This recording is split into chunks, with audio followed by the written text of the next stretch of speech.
আম্মা জান হাজারো দুঃখ কষ্ট সহ্য করেছে, ফেরাউনকে কিন্তু বারবার পরিবর্তনের জন্য চেষ্টা করেছে। আম্মা আসিয়া বলেছে, ফেরাউন, আল্লাহ তোমাকে রাজত্ব দিয়েছে পরীক্ষার জন্য।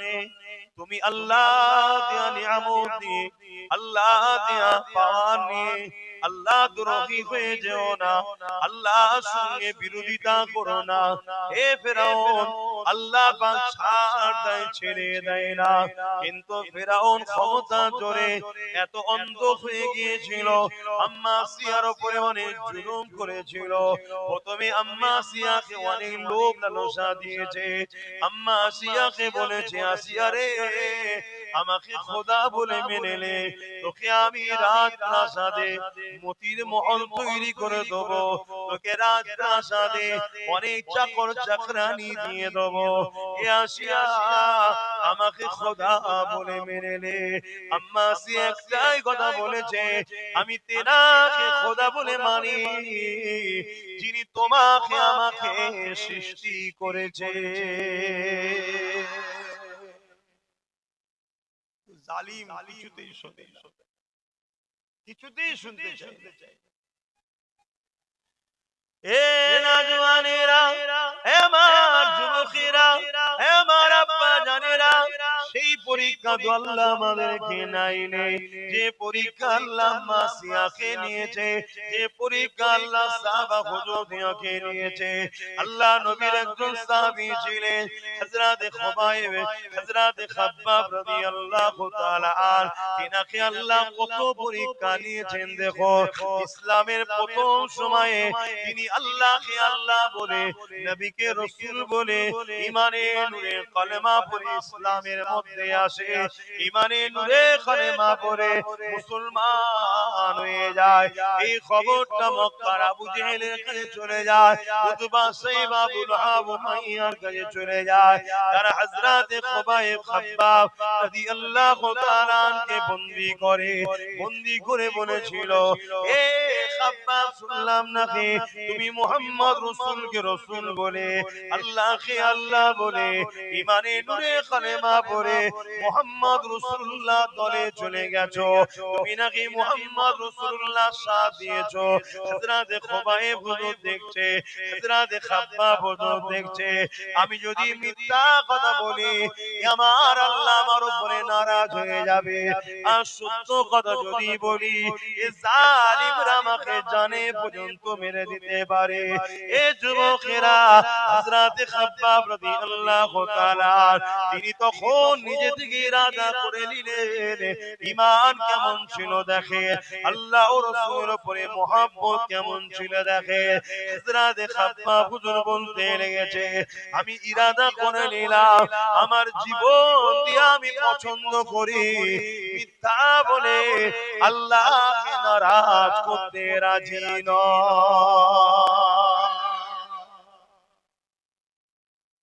মিথ্যা বলতে চাইছে না, জান দিতেও রাজি। আর আমরা খুশি হয়ে আর কি করতে করতে মিথ্যা বলি।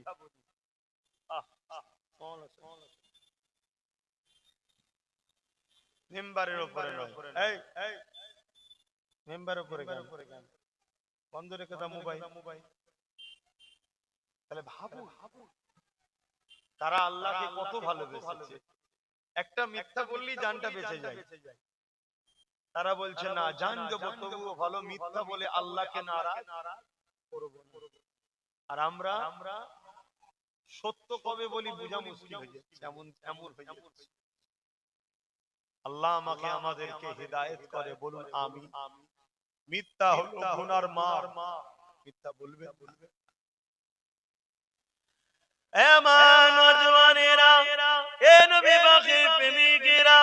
আল্লাহ নবী সাহাবী হযরত খাব্বাব রাদিয়াল্লাহু তাআলা আনকে হযরত ওমর ফারুক রাদিয়াল্লাহু তাআলা আন জিজ্ঞাসা করেছিলেন, ও ভাই হযরত ওমর, ও ভাই হযরত খাব্বাব, শুনেছি আপনি ইসলাম প্রথম জামানাতে কবুল করেছে, ইসলামের প্রথম সময়েতে আপনি ইমানের কলেমা পড়েছে, এর জন্য জালিমরা আপনার উপরে অনেক জুলুম করেছে। ও ভাই খাব্বাব, আপনি কি আমাদেরকে বলবে কিভাবে আপনার উপরে জুলুম করেছে? হযরত ওমর ফারুক তখন খলিফাতুল মুসলিমিন, আমিরুল মুমিনিন, রাজ দরবার ভর্তি লোক রয়েছে। এই জায়গায় যখন ওমর ফারুক জিজ্ঞাসা করলেন, আল্লাহ নবী সাহাবী হযরত খাব্বাব রাদিয়াল্লাহু তাআলা জামার উপর থেকে হাত থেকে এইভাবে টেনে টেনে দেখায়, তোমার আমার কোমরের সুন্দরের জন্য গোশত রয়েছে। আল্লাহ নবী সাহাবী হুজুরের কোমরে কোনো গোশত ছিল না, একেবারে চামড়ার হাড় লেগে রয়েছে। এই দৃশ্যটা দেখে হযরত ওমর ফারুক রাদিয়াল্লাহু তাআলা অবাক হয়ে গিয়ে আল্লাহু আকবার বলে চিৎকার দেয়, দিয়ে বলতে লাগে, ভাই খাব্বাব, আল্লাহর জমিনের উপরে এমন কোমর তো কারো দেখেনি, এরকম অবস্থা তোমার কি করে হলো? আল্লাহ নবী সাহাবী খাব্বাব বলতে লেগেছে, এ ভাই হযরত ওমর, আল্লাহকে আল্লাহ বলে মানা দরদ, নবীকে রাসূল বলে মানা দরদ, দুনিয়া জালিমা বুজুলুদ বা সাইবা বাহিনীরা আমাকে ধরে নিয়ে গিয়ে আগুন তৈরি করেছে, ওই আগুনের উপরে হাত পা বেঁধে দিয়ে আমার কোমরের অংশটা যেমন আগুনে হাঁড়ি বসিয়ে দেওয়া হয়, আমার কোমরের অংশটাকে ওইভাবে আগুনের উপরে বসিয়ে দিয়েছে। বসিয়ে দিয়ে আমাকে বলতে লেগেছে, খাব্বাব রে, আল্লাহ ছেড়ে দে, নবী ছেড়ে দে, আমি আগুনে তাপেতে আমার কোমরের চামড়া গুলো পড়তে লেগেছে, আগুনের তাপেতে আমার কোমরের গোশত গুলো পড়তে লেগেছে, ওই গোশত থেকে পানির রস বেরোতে লেগেছে। পড়তে পড়তে আগুন বন্ধ হয়ে যায়, আবার তারা আমাকে নামিয়ে আবার আগুন ধরায়, আবার নিয়ে গিয়ে বসায়, আবার বলে, খাব্বাব রে, এখনো সময় আছে, আল্লাহ ছেড়ে দে, নবী ছেড়ে দে। ভাই ওমর, এইভাবে আমার উপরে এত জুলুম করতে করতে করতে আমার কোমরের গোশত গুলো ওই আগুনে পুড়ে পুড়ে খেয়ে নিয়েছে। ও ভাই ওমর, এত গোশত আমাকে দিয়েছে, পুরো দরবার কাঁদতে লেগেছে। আল্লাহ নবী সাহাবী খাব্বাব বলে, ভাই ওমর, এরপর আমি আমার আল্লাহ শুকরিয়া আদায় করি। কি জন্য শুকরিয়া আদায় করো? এত কষ্ট দেওয়ার পরও আমার আল্লাহ আমাকে তার থেকে, তার হাবিব থেকে সরিয়ে দেয় রে। এত কষ্ট সহ্য করার পরও আল্লাহ আমার ঈমানকে হেফাজত করেছে। আমি খাব্বাব তাদের কথাতে আমি আল্লাহ ও রাসূলকে ভুলে যাইনি। আরো জোরে বলুন সুবহানাল্লাহ।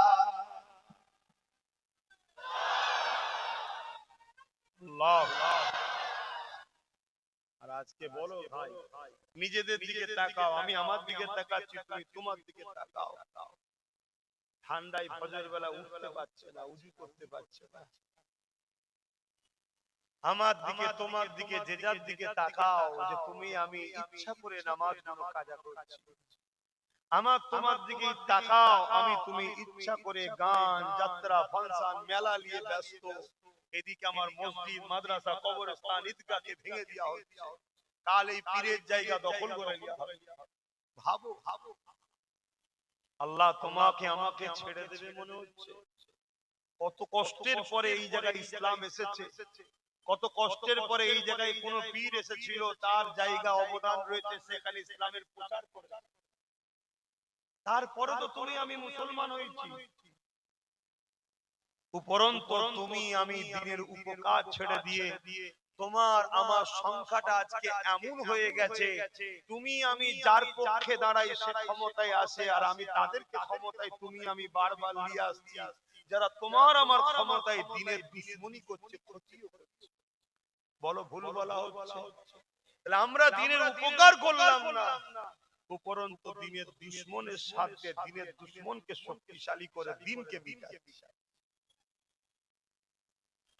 আমার নওজওয়ানেরা তরুণেরা আল্লাহ পাক ছাড় দিয়েছে তোমাকে আমাকে ছেড়ে দেয়নি গো আল্লাহ একটা দিন রেখেছে ওই দিনে তোমাকে আমাকে উঠাবে ওই দিনে তোমার আমার হিসাবটা নেওয়া হবে যে দিনটা সূরা জুমা আল্লাহ পাক জানাচ্ছে 68 নম্বর আয়াতে সুম্মানুফিকা উখরা ফাইযা হুম কিয়ামুন ইয়ানজিরুন ওটা হলো ময়দানে মাশর ওই দিনেতে আল্লাহ পাক তোমাকে আমাকে উঠাবে ওই দিনেতে আল্লাহ পাক তোমার আমার কাছ থেকে হিসাবটা নেবে ওরে আমার বান্দারে হাত দিয়েছিলাম আমি এই হাত দিয়ে আমার জন্য কি করেছি বল ওরে আমার বান্দা বান্দিরে পা দিয়েছিলাম আমি এই পা দিয়ে আমার দিনের রাস্তায় চলেছিস কি বল ওরে আমার বান্দা বান্দিরে আমি আল্লাহ পাক তোদেরকে তাকত দিয়েছিলাম তোদেরকে ক্ষমতা দিয়েছিলাম তোদের শরীরে বল দিয়েছিলাম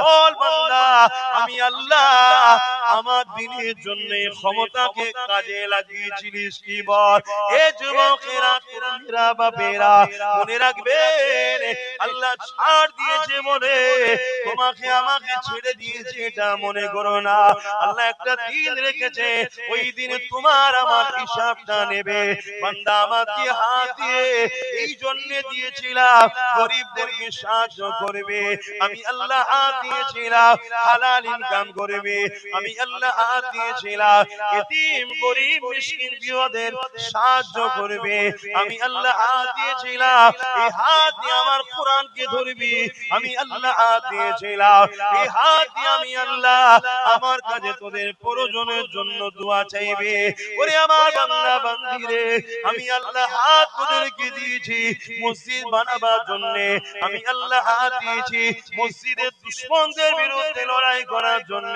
আমি আল্লাহ হাত দিয়েছি মাদ্রাসা বানাবার জন্য আমি আল্লাহ হাত দিয়েছি মাদ্রাসা যারা মিটাতে আসবে তাদের বিরুদ্ধে লড়াই করার জন্য আমি আল্লাহ হাত দিয়েছিলাম এরে আমার বান্দা বান্দিরে ইনসাফ নাই সত্য ইসলামের ঝান্ডাকে ধরবি তা না করে বান্দা তোরা আমার দিয়ে হাত দিয়ে ইসলামের দুশমনদের ঝান্ডাকে বইছে আজকে দিনে তোদেরকে বাঁচাবার কে আছে বল কি জবাব দেব সেদিন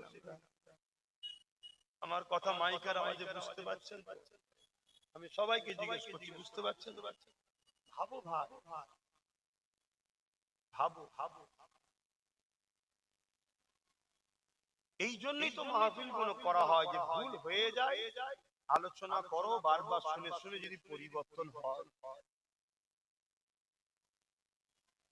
গতকালকেই আমি এখান থেকে যাচ্ছি তোমরা সম্ভবত গজলের কোন অনুষ্ঠান দেখেছো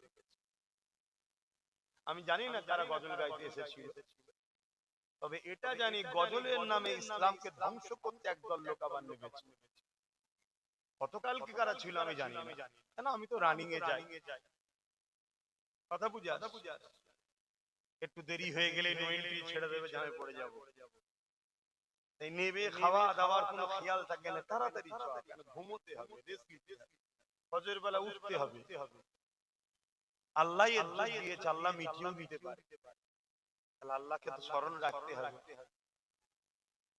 কিন্তু এটা বলবো গজলের নামে আজকাল ইসলামকে ধ্বংস করতে একদল লোক বেরিয়েছে অনেক গজল হচ্ছে দেখছি সেই গজলের মঞ্চটাকে মেম্বারটাকে ফাংশনের মেম্বারের মতো করে হাসছে এ আর কি করছে টন্টিটকিরি করছে আবার অনেক জায়গায় দেখছি মেয়ে ছেলে পর্যন্ত স্টেজে উঠে পড়ছে আমি জানি না কত ছিল কারা যারা শরিয়ত সম্মতভাবে গজল গাইবে অবশ্যই গজল ভালো জিনিস এতে নবীর প্রেম পয়দা হয় রাসূলুল্লাহর পক্ষে নাত হবে আল্লাহর পক্ষে হামদ হবে ভালো জিনিস খারাপ কি আছে কিন্তু ওইগুলোকে সামনে রেখে একদল ইসলামের চক্রান্তকারীরা ইসলামকে আবার মিটাচ্ছে এটাকেও আমাদের হুঁশ রাখা দরকার কেন অনেক কষ্টের বিনিময়ে ইসলাম এসেছে যদি সাহাবা হুজুর ভাই কষ্ট সহ্য করতে না পারি ছেড়ে দিতে ইসলাম পেতেন আপনারা ইসলাম বল তারা জীবন পর্যন্ত দিয়েছে কিন্তু ইসলাম ছাড়া তাদের সন্তান এতিম হয়েছে তাদের পরিবার বিধবা হয়েছে মা সন্তান হারা হয়েছে এই ইসলামের জন্য। আজকে সেই ইসলামকে খেলা করবে। ইসলামের যদি উপকার করতে নাও পারে, মাথায় তো রাখা দরকার আমাদের ক্ষতি না হয়ে যায়। জলসা মাহফিল যদি দিতে নাও পারি, কমসে কম জলসা দিয়ে যেন ইসলাম বিরোধী কাজ না করে ফেলি, এটাও তো মাথায় রাখা দরকার। কারণ আজকাল অনেক জায়গায় জলসা হয় মেলার মতো, বিভিন্ন ফাংশন, দোকান, লাগতদুন্না, মনোহারি, আরো কি না বসে, অনেক জায়গায় হয় না। এটা কি ইসলামের উপকার হচ্ছে মনে হয়? অবাধে ছেলে মেয়ে একসাথে ঘুরছে, চোখের জেনা, কানের জেনা, নফসের জেনা, কত জেনা হচ্ছে না? তাহলে ধর্ম জেনা শিখায় না জেনা থেকে রুকায়? ধর্মের নামে যদি জেনা করা হয় তাহলে আল্লাহ ছেড়ে দেবে? কি গো বলবেন তো ছেড়ে দেবে? তাতে মনে হয় জলসা যদি নাও দিত, মনে হয় ধরা পড়তো না। অনেক কষ্টের বিনিময়ে ইসলাম। এমনও দিন গেছে আল্লাহ নবী তিন দিন পেটে পাথর বেঁধে কাটিয়েছে। এমনও দিন গেছে আল্লাহ নবী জালিমদের জুলুমে পাহাড়ে পর্যন্ত চলে যেতে হয়েছে। এমনও দিন গেছে আল্লাহ নবীকে নিজের মাতৃভূমি ছেড়ে দিয়ে আসি মদিনায় চলে যেতে হয়েছে। কি জন্যে? আমার রাসূলুল্লাহ দ্বীনের কথা বলেছে, আমার নবী পাক ইনসাফের কথা বলেছে, আমার নবী পাক মানবতার কথা বলেছে, আমার নবী পাক গরিবের পক্ষে কথা বলেছে, আমার নবী পাক এতিমের কথা বলেছে, আমার নবী পাক বিধবার কথা বলেছে, আমার নবী পাক এক আল্লাহকে মানার কথা বলেছে। এই জন্য মক্কার মুশরিক জালিমরা আমার রাসূলুল্লাহর উপরে কত জুলুম করেছে। এই যুবকেরা এই দিনের জন্য আল্লাহ নবী উহুদের ময়দানেতে কান্দা মুবারক খানা শহীদ হয়ে গেছে। এ উম্মতে মুহাম্মাদি, তোমার মধ্যে যদি রাসূলুল্লাহর প্রেম থাকে তবেই তো তুমি ঈমানদার, তবেই তো তুমি জান্নাতি। তোমার মধ্যে যারা পরিমাণ যদি নবীর প্রেম থাকে একবার বুকে হাত দিয়ে বলো, এই দিনের জন্য আল্লাহ নবীর দান্দা মোবারক শহীদ হয়ে রাসূলুল্লাহ চেহারা রক্তাক্ত হয়ে গেছে। একবার বলো, তোমার রাসূলুল্লাহ এই দিনের জন্য তাইফের জমিনে মার খেয়ে অজ্ঞান অচৈতন্য হয়ে রক্তাক্ত হয়ে পড়েছিল। একবারও কি তোমার দিলে ব্যথা হয় না? একবারও কি তোমার মন সাড়া দেয় না? একবারও কি তোমার দিল কাঁদে না? আরে আমার রাসূলুল্লাহ এই দিনের জন্য কত কষ্ট করেছে। আমি সেই নবীর উম্মত হয়ে দিনে যদি উপকার করতে নাও পারি, দিনে যেন ক্ষতি না হয়ে যায় আমার দ্বারা, এটা একবার ভাবা দরকার।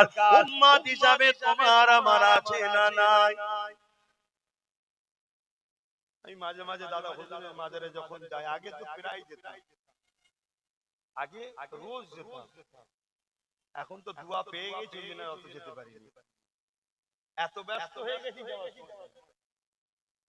মাঝে মাঝে যখন ঘরে ফিরি তখন মনে হয় যে কি ব্যাপার, বেটা কি রাগ করলো নাকি, আর যেতে পারছি না, এত ব্যস্ত হয়ে গেছি। আজকেও জলসাই তাড়াহুড়ো করে কোন রকম ভাবে ছুটে এসে প্রথম জলসা ধরলাম। মানে বেলা তো ছোট রে বাবা, আর এমনি তো রাসূল বলেছে বছর কোন মাস হিসাবে যাবে, মাস কোন সপ্তাহের মতো চলে যাবে, সপ্তাহ কোন দিনের মতো চলে যাবে। হু করে দিন চলে যাচ্ছে, কাজ তো বুঝতে পারছি। তারপর আবার এই নলেজ সিরিলে বিরাট পেরেশানের মধ্যে আছে। নতুন করে আবার দ্বিতীয় বছরে ছেলেরা ভর্তি হচ্ছে, আরো বিল্ডিং এর কাজ হচ্ছে, সবগুলো দেখতে হয়। এইসব নানান দিকে জড়িয়ে গেছি, জড়িয়ে যাওয়ার দরুন এই যাওয়া অনেক কমে গেছে। আগে যখনই যেতাম আমি প্রায় বলতাম, বেটা যান এতটুকু তো দোয়া করেন আপনার সিলসিলার উপকার যদি করতে না পারি ক্ষতি না করে, কেন অনেক কষ্ট করেছে আমার মুসাফির জামান না, এখন তো এরা সাজানো বাগানে ফল খেতে। কিন্তু আমার দাদা হুজুর তখন এই বাংলায় এসেছিল, তখন কি মুসলমান ছিল? সব সেরে কুফরি বেশরিয়াতি বেদাতিতে সব ভরে গেছিল। এত সহজ নাকি? কোন জায়গায় পীরের নামে জমাই হতো। দাদা হুজুর বলতে গেছে, দাদা হুজুরকে মারতে ছুটেছে, তুমি জানো? ফুরফুরা শরীফের শাস্ত্রীদান হুজুরের ওখানে আগে সব ঢোল তবলা সব কাওয়ালি হতো। দাদা হুজুর বলতে গেছিল বলে লাঠি তুলেছে। এসব ইতিহাস জানো না? ওই অবস্থায় দাদা হুজুর রহমাতুল্লাহ আলাইহি আস্তে আস্তে পিছর চৌড়া আগাচ্ছে। ওই অবস্থায় হুজুর ঘরে চলে এসেছে। লাস্টে এত পিছনে লাগলো, দাদা হুজুরও আমার নবীর এই সুন্নতটা পালন করেছে। মক্কা ছেড়ে রাসূল হিজরত করে ইয়াসরিব, দাদা হুজুরও মাদপুরা শরীফ ছেড়ে রাসূলুল্লাহর গোলাম নবীর সুন্নাত পালন করে দোকে চলে গেল। তারপরে এদের আল্লাহর মাফ শুরু হয়ে গেল। হয়ে যাবার পর আবার যে ক্ষমা টমা চেয়েছে, চাওয়ার পরে আবার এসেছিলেন হুজুর। আমি যেটা বুঝাতে চাইছি, এমনি এমনি হয়ে যায় না। কত মাজার ছিল, যেসব মাজারে ছেলে মেয়ে একসাথে নাচ হতো, দাদা হুজুর বন্ধ করেছে। যে ইতিহাস তো আলোচনাও হয় না, তোমরাও জানো। তো যাক, কোনো দরবারে গেলে আলোচনা করলে আরো বেশি ভালো লাগবে, কারণ এখানে অনেক ধরনের মাইন্ডের লোক থাকে, তো এজন্য আমি চেষ্টা করি রসুলের আলোচনাটা বেশি করে করব। রসুল তো সবার নাকি, আর যে রসুল মানে না তার সাথে তো সম্পর্ক রেখেও লাভ নাই। তুমি হয়তো আমার পীরকে না মানলো, তোমার অন্য পীর থাকতে পারে। আমার মুর্শিদকে না মানলো, তোমার অন্য মুর্শিদ থাকতে পারে। আমার শায়েখকে না মানলো, তোমার অন্য শায়েখ থাকতে পারে। আমার আমিরকে না মানলো, তোমার অন্য আমির থাকতে পারে। কিন্তু তুমি যে আমিরই হও, যে মুর্শিদেরই হও, রাসূলুল্লাহ তো হতেই হবে নাকি। তবে বাংলার মানুষ এতটুকু জেনে রেখে দিও, তোমরা ইসলাম পেয়েছো দাদা হুজুরের ওসিলায়। জোরে বলুন সুবহানাল্লাহ। হ্যাঁ, ভারতবর্ষে আরো অনেক সিলসিলা আছে, তাদের দ্বারা অন্যান্য সাইডে কাজ হয়েছে, অস্বীকার করছি না, কিন্তু পূর্ব ভারতের মানুষ দাদা হুজুর ওসিলায় ইসলাম পেয়েছে। তো যেটা আমি বলতে চাইছি, আমি হুজুরকে যে বলি, আল্লাহর ওলিরা মরা না জিন্দা, একটু বলবেন তো জিন্দা। আল্লাহর কোরআন বলছে তারা জিন্দা। শুধু জিন্দা নয়, আল্লাহ তাদের কবরে রিজিকও দেয়, তারা খায়। জোরে বলুন সুবহানাল্লাহ। কোরআন কোরআন আর দাদা হুজুর তো শুধু ওলি নয়, ওলিদের বাদশা ছিলেন। জোরে বলুন সুবহানাল্লাহ। আকাশে যেমন কোটি কোটি তারা, চাঁদ একটা, কোটি কোটি তারা, চাঁদ একটা, তো কোটি কোটি তারার মাঝে যেমন চাঁদের ইজ্জত, কোটি কোটি ওলির মাঝে জবান আর মুজাদ্দিদের ইজ্জত। জোরে বলুন সুবহানাল্লাহ। আসেন ভাইরা, যে কথা আলোচনা করছিলাম, আল্লাহ নবী জীবনে কত কষ্ট করেছে তোমাকে আমাকে এক আল্লাহকে চিনাবে বলে।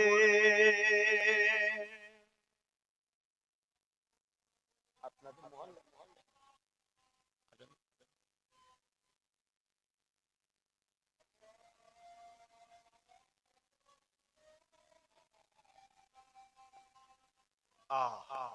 এই যে আজান শুনছো, কাল এটা শুনতে পাবে না।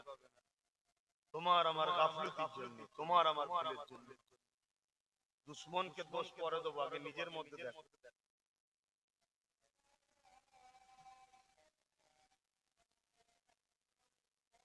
আশহাদু আল্লা ইলাহা ইল্লাল্লাহ।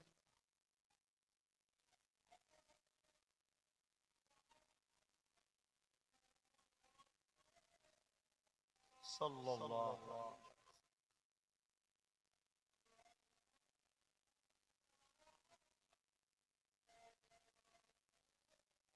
সাল্লাল্লাহু কুররাত আইনা বিকা ইয়া রাসূলুল্লাহ।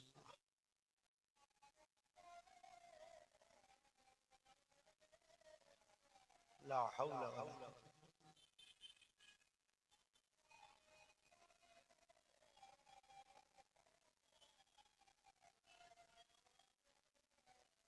লা হাওলা ওয়ালা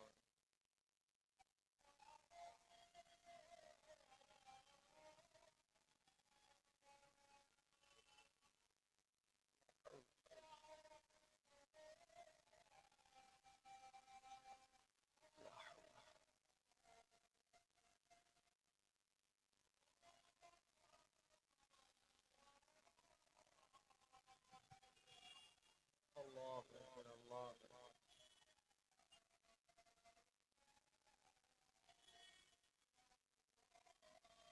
اللهم رب هذه الدعوة التامة والصلاة وآت محمد الوسيلة الفضيلة درجة رب ورسول مقام محمد الذي وارزقنا الشفاعة إنك لا تخلف الميعاد. درود شريف اللهم صل على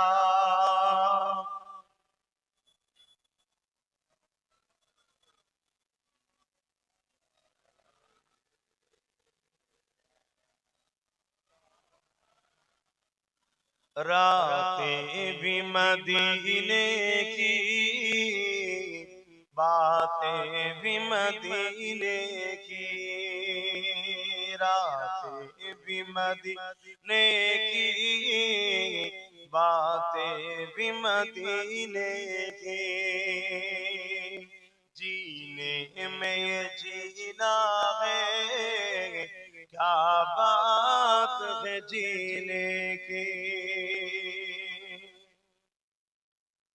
अरसा हो तैबा की, जिस गलियों से गुजरे, अरसा हो तैबा की, जिस गलियों से गुजरे, इस वक्त भी गलियों से खुशबू है पसीने की। आरो जोरे बोलो, आरो जोरे बोलो, नारी दिবে। আল্লাহ কত মহান, আল্লাহু আকবার। আল্লাহ তিনি যিনি সবথেকে মহান, সবথেকে বড়, কত বড়। তিনি তিনার বন্ধুকে এত নিয়ামত আলা বানিয়েছে যে আমার নবীর শরীরের ঘাম থেকে মুশকে আম্বারের থেকেও বেশি খুশবু বেরোতো। জোরে বলুন সুবহানাল্লাহ। 1450-1500 বছর কম বেশি হলো আমার রাসূল মক্কা মদিনা তায়েফে যেসব রাস্তা অলিতে গলিতে ঘুরেছে, আজও সেখানে গেলে আমার রাসূলুল্লাহর পাসিনার খুশবু পাওয়া যায়। জোরে বলুন সুবহানাল্লাহ। আল্লাহু আকবার, কি নিয়ামত আল্লাহ তাআলা। तारीफ के लायक जब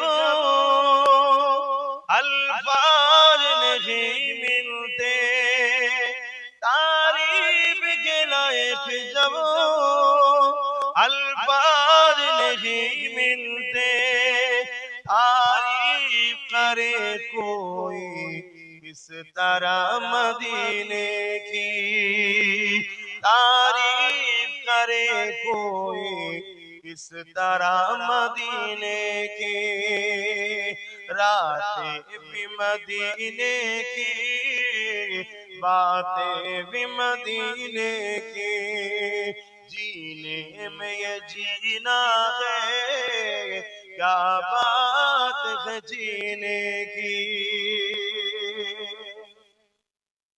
ओ अपनी निगाहों से दीवाना बनाते हैं, वो अपनी निगाहों से मस्ताना बनाते हैं, जहमत भी नहीं देते मैं खार को पीने की, जहमत भी नहीं देते मैं खार को पीने की, रातें भी मदीने की, बातें भी मदीने की, जीने में ये जीना है, क्या बात है जीने की।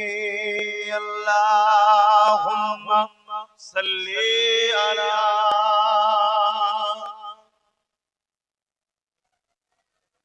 वला आली।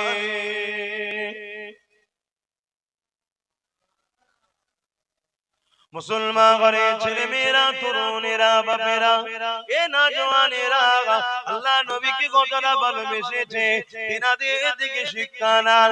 মুহাব্বত কাকে বলে? এ নওজওয়ানেরা, আল্লাহ নবীর সাহাবী হযরত খুবাইব রাদিয়াল্লাহু তাআলা হুজুরকে খ্রিস্টান বাদশারা বন্দী করলো। বন্দী করে নিয়ে গিয়ে তিনা সাথীদের ঘরে একের পর এক ছুরিতে চাপিয়ে শহীদ করে দিতে লেগেছে। হযরত খুবাইব হুজুরকে বলতে লেগেছে, এ খুবাইব রে, আমাদের কথাকে মেনে নাও। এ খুবাইব, তুমি আমাদের দিকে চলে আসো, তাহলে তোমাকে রাজত্বর ভাগ দেওয়া হবে, এমন করে সুন্দর নারীর সঙ্গে নিকাহ দেওয়া হবে। এ খুবাইব জানটাও বেঁচে যাবে, না হয় তোমার সাথীদের মতো তোমাকেও শহীদ করে দেওয়া হবে। আল্লাহ নবীর সাহাবী হযরত খুবাইব রাদিয়াল্লাহু তাআলা কেমন ঈমান ছিল, কেমন রাসূলুল্লাহর উপরে মহব্বত ছিল, কেমন আল্লাহকে প্যার করেছিল। হযরত খুবাইব হুজুর বলতে লাগলেন, এই জালিম খ্রিস্টান বাদশা শুধু রেখে দে, আমরা মুহাম্মদ রাসূলুল্লাহর গোলাম, আমরা মুহাম্মদ রাসূলকে মাননেওয়ালা, আমরা আমাদের জীবন দিয়া পছন্দ করি, আল্লাহ ও রাসূলকে ছাড়া পছন্দ করি না।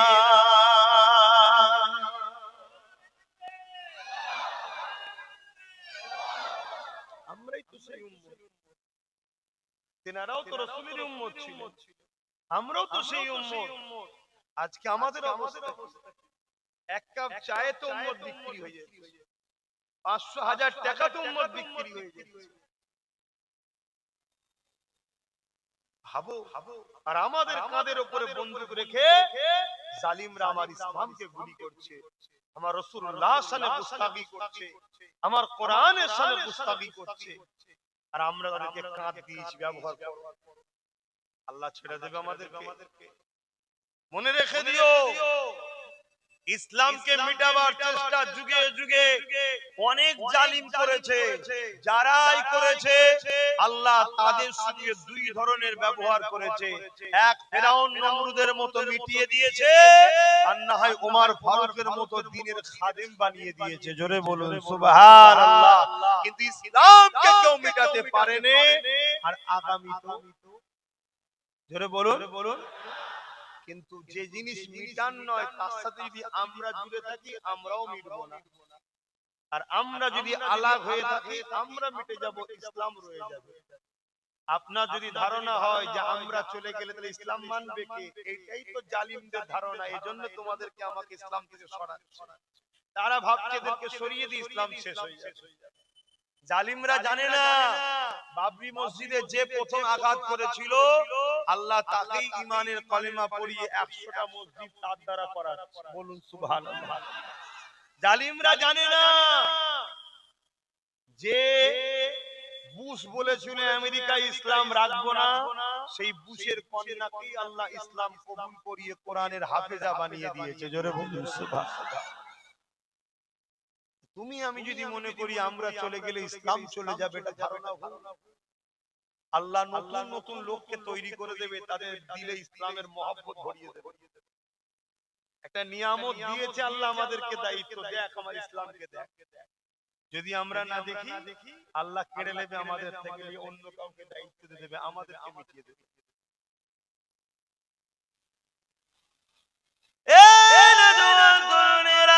আল্লাহ পাক তোমাকে আমাকে এই জমিনের উপরে পাঠিয়েছে খলিফা করে প্রতিনিধিত্ব করার জন্য। তোমার আমার কাজ হলো আল্লাহর জমিনে আল্লাহকে সিজদা যেমন দেব, এই জমিনের উপরে অন্যায় দেখলে তার বিরুদ্ধে লড়াই করব, এই জমিনের উপরে রোজা রাখবো, এই জমিনের উপরে এতিমদের উপরে কেউ জুলুম করলে এতিমদের পক্ষে দাঁড়িয়ে জালিমদের বিরুদ্ধে লড়াই করব। তোমার আমার কাজ হলো মালদা যদি আল্লাহ করে কাবা শরীফে গিয়ে যেমন হাজির হয়ে আসবো, তেমনি ঠিক এই জমিনের উপরে নারীদের উপরে কেউ জুলুম করলে তাদের বিরুদ্ধে লড়াই করে নারীদেরকে আজাদ করে দেব। এটাও আল্লাহ আমাদেরকে ডিউটি দিয়েছে। মনে রাখবেন, কুনতুম খায়রা উম্মাতিন উখরিজাত লিন-নাস তা'মুরুনা বিল মা'রুফ ওয়া তানহাউনা আনিল মুনকার। আল্লাহ পাক আমাদেরকে দুটো কাজ দিয়েছে, শুধু ভালো কাজ করার কথা বলেনি, আল্লাহ পাক বলেছে অন্যায়কে মিটিয়ে দাও, নাই কাজ ভালো কাজ করো। একদিকে যেমন ভালো কাজ করতে হবে, অপরদিকে অন্যায়কে মিটাতে হবে। এই দুটো কাজ আল্লাহ আমাদেরকে দিয়েছে। কেউ যদি ভালো কাজ করে, অন্যায় বিরোধী না করে, কিয়ামতের দিনে আল্লাহ বাবাকে নাজাত দেবে না গো। কেন? অন্যায় করা, অন্যায় বিরোধী না করা, চুপ থাকা অন্যায় দেখে মূলত অন্যায়কেই সাপোর্ট করা। যদি অন্যায় বিরোধী না করা যদি দিনের কাজ হতো, ভালো কাজ করলেই শুধু কামিয়াবি হয়ে যেত, তাহলে ইমামে হুসাইন পাকের মতো তিনার কি দরকার ছিল জালিম এজিদের বিরোধী করা? এ নওজওয়ানেরা দিনকে বুঝতে শেখো। আল্লাহ আমাদেরকে দুটো কাজ দিয়েছে। এই জমিনের উপরে আল্লাহ আমাদেরকে শ্রেষ্ঠ উম্মাত করেছে, খায়রুল উম্মাহ, শ্রেষ্ঠ উম্মাত করেছে। কেননা আমাদের কাজ হলো অন্যায়কে মিটিয়ে আল্লাহর জমিনে নাই প্রতিষ্ঠিত করা। এটা কি আমার রাসূল করেন? আমার নবী লড়াই করেছে না করেন? ধর্মের বিরুদ্ধে? আমার নবী কোন ধর্মের বিরুদ্ধে লড়াই করেছে? জালিমরা ধর্মের বিরুদ্ধে লড়াই করে, আমার নবী কোন ধর্মের বিরুদ্ধে লড়াই করে? আমার নবী জালিমদের বিরুদ্ধে লড়াই করেছে, মজলুমদের হয়ে। আর মজলুমের কি ধর্ম ছিল ওটা আমার রাসূল দেখেনি। মজলুমের পাশে দাঁড়িয়েছে। মজলুম আমার নবীর মানবতা, সততা, ইনসানিয়াত, ইনসাফ দেখে তারা আমার রাসূলের উপরে ফিদা হয়েছে। আখলাক চরিত্র দেখে রাসূলুল্লাহকে সত্য মেনে নিয়ে ঈমানের কালেমা ইসলাম কবুল করেছে। জোরে বলুন সুবহানাল্লাহ। কিন্তু আমার রাসূল লড়াই করেছে কোন ধর্মের বিরুদ্ধে নয়, জালিমদের বিরুদ্ধে। তাহলে নবীর উম্মত জালিমদের বিরুদ্ধে লড়াইয়ের দরকার আছে না? লড়াই করি না, জালিমের সাথ দিই। যারা জালিমের সাথ দাও কত বড় অন্যায় কাজ।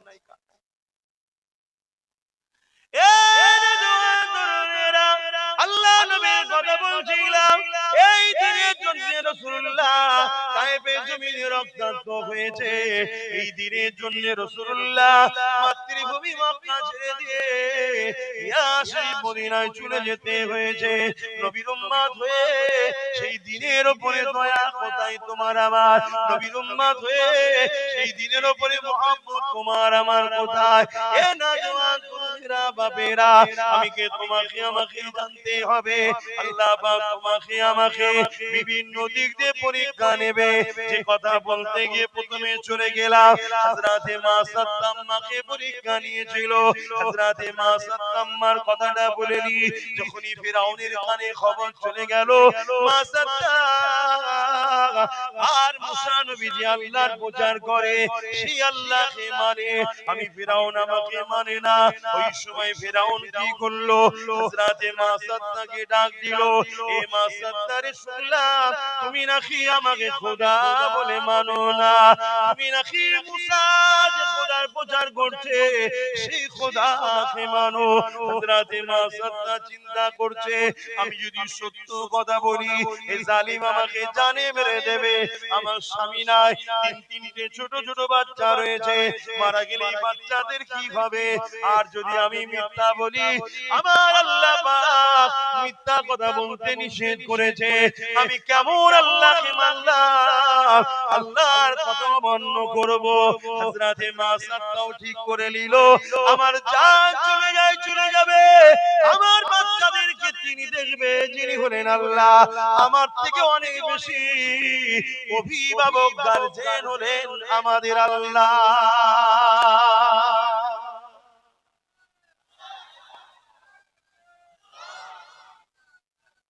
একমত তো নাকি? বাপের থেকে অনেক বেশি বড় গার্জেন, অনেক বড় গার্জেন আল্লাহ না? জোরে বলুন।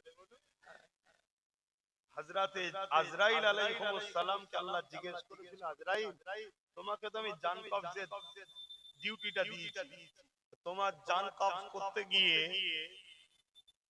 তোমার লাইফে এমন কি কোনো ঘটনা ঘটেছে যেটা তোমার জন্য খুব কষ্টদায়ক ও আফসোস হয়েছিল?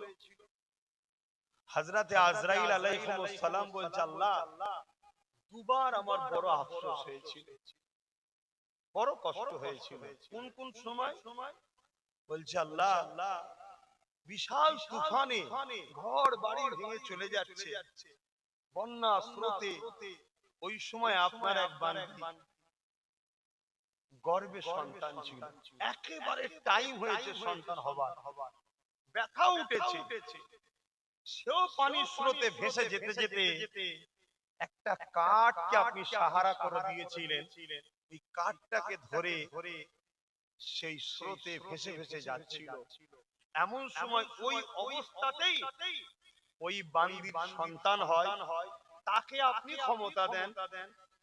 সে মা এক হাতে কাঠ ধরেছে, এক হাতে নিজের নবজাতক পোষ্যওয়ালা সন্তানকে হাতে করে নিয়ে ওই কাঠের উপরে শুইয়ে দিয়ে এই অবস্থায় ভেসে ভেসে যাচ্ছিল। আর আপনি বলেছিলেন আজরাইল ওই মাটার জানটা কবজ করলাম। হায় আমার আল্লাহ, তোমার পরীক্ষা বোঝে কে? তোমার পরীক্ষা বোঝে কে? আল্লাহ আমার তখন খুব কষ্ট হয়েছিল, কিন্তু আপনার হুকুম, আপনি যেটাই করেন ভালোর জন্য করেন, আমরা বুঝি না। জানটা কবজ করে নিলাম। ওই অবস্থায় বাচ্চা পানিতে ভেসে চলে গেল। আল্লাহ বলছে আজরাইল সেই বাচ্চার খবর কি তুমি জানো? বলছে না আল্লাহ আমি জানি না। সে বাচ্চা কি বেঁচে আছে তুমি জানো? না আল্লাহ জানি না।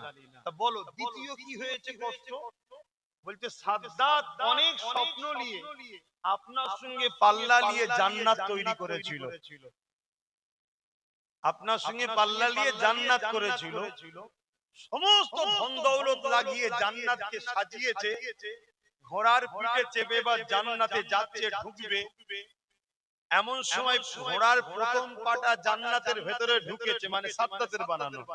আপনি বলেছেন আজরাইল দ্বিতীয় পা জান্নাতের ভেতরে ঢোকার আগে ওর জানটা কবজ কর। আমার বড় আফসোস হয়েছিল, এত শখ করে পড়লো, শয়তানটা দেখা হবে না জান্নাতটা। আমি ওই অবস্থায় তার জান কবজ করেছি। আল্লাহ বলল আজরাইল মায়ের জানটা কবজ করেছি আমি। সেই বাচ্চা কোথায় তুমি জানো না। ওই তুফানের মধ্যে ওই বাচ্চাটাকে আমি আল্লাহ নিজের কুদরতি ক্ষমতা দিয়ে তাকে বাঁচিয়েছি, তাকে বড় করেছি এবং পৃথিবীর শক্তিশালী রাজা বানিয়েছি, যার নাম হলো সাদ্দাত। ওকে আমি মা করে নিয়েছি, কিন্তু ওই প্লাবন থেকে আমি বাঁচিয়েছি। ওকে আমি বড় করেছি, ওকে আমি এত বড় করেছি পৃথিবীর ধন দৌলত ওর কদমেতে দিয়েছি, ওকে রাজত্ব দিয়েছি, কিন্তু বদমাইশ আবার আমারই বিরুদ্ধে গেছে। শুনছেন? তাহলে আমার আল্লাহ তিনি যদি ওই মুহূর্তে একটা সন্তানকে বাঁচিয়ে বড় করে লালন পালন করে তাকে রাজাও বানাতে পারে, সেই আল্লাহ কি আমাদের বাচ্চাদের জন্য অভিভাবক গার্জেন হিসেবে উপযুক্ত নয়?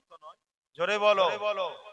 আমাদের আব্বাজান হযরত ইব্রাহিম আলাইহিস সালাম যখন আম্মাজান হাজেরা হুজুর আর ইসমাইল আলাইহিস সালামকে সেই মরুভূমি যেটা আজকে মক্কা, ওই জায়গায় যখন রেখে আসে তখন কাবা ছিল না, কোন লোকালয় ঘর ছিল, শুধু মরুভূমি, বালি আর কাঁটাযুক্ত গাছ, পানি ছিল না, খাবার ছিল না, লোক ছিল না। ওই সময় যখন ইসমাইল আলাইহিস সালামকে ছেড়ে দিয়ে হযরতে আম্মা হাজেরা হুজুরকে ছেড়ে দিয়ে যখন ইব্রাহিম নবী চলে আসছে, আম্মা হাজেরা জিজ্ঞেস করেছিল আমার প্রাণের স্বামী আপনি যাচ্ছেন কোথায়? ইব্রাহিম আলাইহিস সালাম বলেছিলেন হাজেরা তুমি আর বাচ্চা এখানে থাকবে, আমি চলে যাচ্ছি। আম্মা হাজেরা বলেছিলেন এটা আপনার ইচ্ছা না আল্লাহর হুকুম। দেখেন নেকবখত নারী কারা হয়, এটা আপনার ইচ্ছা না আল্লাহর হুকুম। ইব্রাহিম আলাইহিস সালাম বলেছিলেন আল্লাহর ইচ্ছা এটা যে আপনাকে আর ইসমাইলকে এখানে রেখে যেতে হবে। আম্মা হাজেরা তখন কি বলেছিলেন? আপনি যান নিশ্চিন্তায়, যখন জেনে গেছি আল্লাহর হুকুম, আপনার থেকে অনেক বেশি সাহায্যকারী যিনি তিনি হলেন আল্লাহ। জোরে বলুন সুবহানাল্লাহ, আরো জোরে বলুন সুবহানাল্লাহ। আম্মা মা সাত্তাও বলছে যে আমি মিথ্যা বলবো না, এ বাচ্চাদেরকে সাহায্য যিনি করবেন তিনি কে? হযরত আম্মা জান মা সাত্তা যখন বলল এ ফিরাউন রে যা শুনেছেন সত্য শুনেছেন, লা ইলাহা ইল্লাল্লাহ মুসা কালিমাতুল্লাহ, মুসা নবীর কথা মেনে নিয়েছি, আল্লাহকে আল্লাহ বলে মেনে নিয়েছি। এ ফিরাউন আমি মাসাত আপনাকে বলি, আপনিও সেই আল্লাহর উপর ঈমান নিয়ে আসেন যিনি আপনাকে রাজত্ব দিয়েছে। ফিরাউন রেগে লাল হয়ে গেল। ফিরাউন সৈন্যদেরকে হুকুম করে দিল, একটা বিশাল কড়া জোগাড় করো, ওই কড়াতে তেল দাও এবং তলাতে আগুন জ্বালিয়ে দাও। তেল দেয়া হয়ে গেল, আগুন জ্বালিয়ে দেয়া হয়ে গেল, কড়া তেল টকবক টকবক করে ফুটতে লেগেছে। এ যুবক কত পরীক্ষা হয়েছে, কত কষ্টের পর ইসলাম এসেছে। দেখো গো, ওই ইসলামকে তুমি আমি আজ নিজে হাতে করে মিটিয়ে দিতে লেগেছে। আল্লাহকে ভয় করো গো, কেন কিয়ামতের দিন তোমাকে আমাকে উঠতে হবে, যে দিনেতে কোনো বাপ ছেলে হবে না, ছেলে বাপের হবে না, মা মেয়ের হবে না, মেয়ে মায়ের হবে না, অর্থাৎ চিনো না চিনার ভান করে থাকবে। যে কিয়ামতের দিনে এমনও বাপ পাওয়া যাবে নিজের ছেলেকে জমিনে শুইয়ে দিয়ে তার বুকের উপরে পা দিয়ে দাঁড়িয়ে যাবে। কিয়ামতের দিনে এমনও মা পাওয়া যাবে নিজের মেয়েকে জমিনে শুইয়ে দিয়ে তার বুকের উপরে পা দিয়ে দাঁড়িয়ে যাবে। কিয়ামতের দিন এমনও ছেলে মেয়ে পাওয়া যাবে নিজের জনম দুঃখিনী মা, জনমদাতা বাপকে জমিনে শুইয়ে দিয়ে তার বুকের উপরে পা দিয়ে দাঁড়িয়ে যাবে। সাহাবা হুজুররা বলতে লাগলেন, ইয়া রাসূলুল্লাহ হাবিবাল্লাহ, এই রকমটা কেন হবে? আল্লাহ নবী বলেছিলেন, এ বাবা সাহাবারা, যেমন আগুনে লোহা দিলে আগুনের তাপেতে লোহা পুড়ে পুড়ে লাল হয়ে যায়, আমার নওজওয়ানেরা মন দিয়ে শোনো, ওই ময়দানে মাশরেতে সূর্যকে মাথা রাখবে না, ইখতিলাফাত উপরে আল্লাহ নামিয়ে দেবে। ওই সূর্যের তাপেতে জমিন কানা পুড়ে পুড়ে লাল হয়ে যাবে। ওই জমিনে তোমাকে আমাকে দাঁড়াতে হবে। আল্লাহকে ভয় করো এ যুবক, আল্লাহকে ডর করো। আল্লাহ তোমাকে ছাড় দিয়েছে, ছেড়ে দেয় রে গো। চারিদিকে দেখো, তোমার আমার মা বোনেদের জন্য উঠছে, তোমার আমার ভাই বোনকে খুন করছে, তোমার আমার যুব সমাজকে মিথ্যা গ্যাজার কেস দিয়ে এই জালিম নেতা কোন জেলে ভরে দিয়েছে। এত কিছু করার পরে আজকে এই জালিমেরা আমার ওয়াকফকে নিয়ে নিতে চাইছে, আমার মসজিদকে ভেঙে দিচ্ছে, আমার মাদ্রাসাকে ভেঙে দিচ্ছে, আমার কবরস্থানকে ভেঙে দিচ্ছে, আমার ঈদগাহকে দখল করে নিচ্ছে। আমার মাদ্রাসায় নাকি জঙ্গি সন্ত্রাস তৈরি হয়, নানা রকম মিথ্যাচার করছে।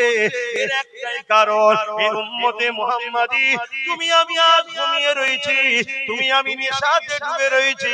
গানের নেশা, যাত্রার নেশা, মদের নেশা, লটারির নেশা, জুয়ার নেশা, বেঈমান চরিত্রহীন নেতাদেরকে জিতাবার নেশা তুমি আমি ব্যস্ত রয়েছি।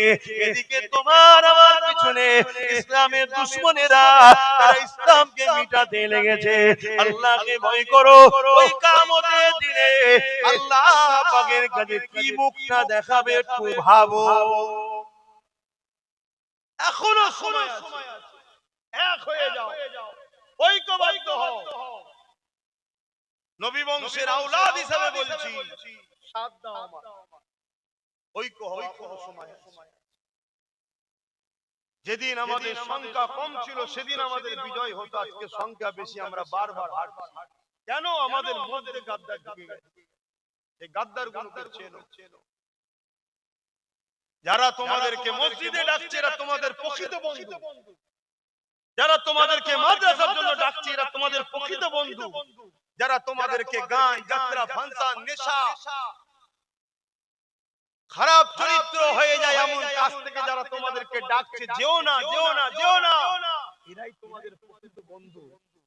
কিন্তু তোমরা তো এদেরকে দুশমন মনে করছো, আর তাদের পাল্লায় তোমরা পড়ে যাচ্ছ, যারা তোমাদেরকে খেলা মেলায় জড়িয়ে ওখানে নেশাতে জড়িয়ে রেখে দিয়ে তার পিছনে তোমার আমার মা বোনেদেরকে লুটছে। যারা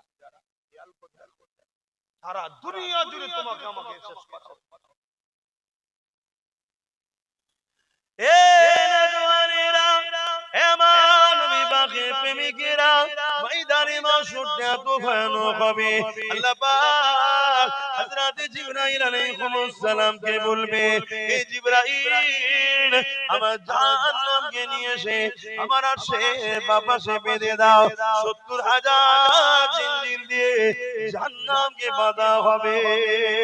এক একটা জিঞ্জিরে 70,000 করে ফেরেশতা ধরে রাখবে, তথাপিও জাহান্নামকে ধরে রাখতে পারবে না। লম্বা লম্বা শিখা বার করে গুনাহগার দিয়াকে ধরতে যাবে। হে আমার যুবকেরা, ওই দিনে তোমার কোনো দাদাকে পাবে না, ওই দিনে তোমার কোনো দিদিকে পাবে না, ওই দিনে তোমার কোনো নেতা নেত্রীকে পাবে না, ওই দিনে কেউ তোমার আমার সাথ দেবে না। নিজের বাপ ছেলে হবে না, ছেলে বাপের হবে না, মা মেয়ের হবে না, মেয়ে মায়ের হবে না, অন্য তাহলে কে হবে? ওই দিনে একমাত্র একজন জিনার জবানে বেরোতে লাগবে, ইয়া রাব্বি হাবলি উম্মতি উম্মতি উম্মতি।